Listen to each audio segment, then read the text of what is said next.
10 years ago today, the reality set in for many New Orleans evacuees as they watched their entire world sink underwater on television. Many realized they would never be going home. WBIR-10 News anchor Mary Scott introduces us to a New Orleans native who lost everything in the storm but found refuge in East Tennessee. It's always was my favorite picture, my mom's favorite picture. You can barely make out the faces. And had a lot of sentimental value and meaning to me. The colors stuck to the glass. But these photos are precious to Shaun Fulco. Right before the hurricane and before my mother passed away. They are all that's left of her life in New Orleans.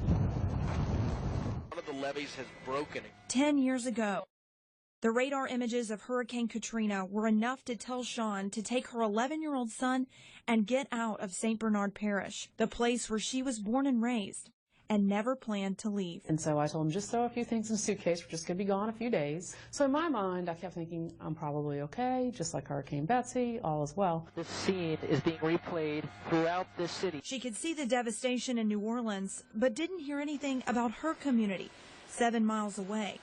2 days into her evacuation, she got a call from a police officer friend who told her her home was underwater. And that's when it hit. That's when I knew we had nothing to go back to.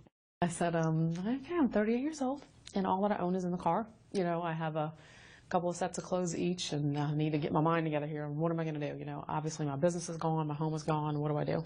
Shaun couldn't return to St. Bernard Parish for 6 weeks. It was the saddest thing I've ever seen. And what she found was unrecognizable. The National Guard was taking our IDs and our proof of shots, and it's like, where am I? Am I in a third world country? You know, is this the United States? Her home was filled with mud, knee-deep. She had to wear a hazmat suit to go inside. My house said no entry, snakes. So my house was full of snakes. And here we were, meandering through, trying to find anything to salvage. Her 6-week-old boutique, gone. Her sister, who also lost everything in the storm, was staying in Sevierville. Shaun followed.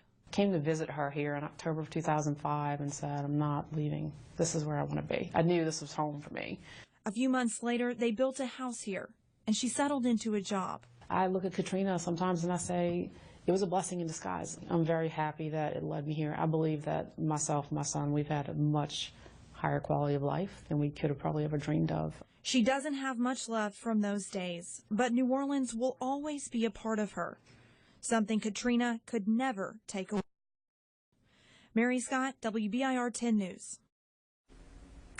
And Shaun and her family carry on Cajun traditions. They still cheer for the Saints, eat red beans and rice on Mondays, and celebrate Mardi Gras.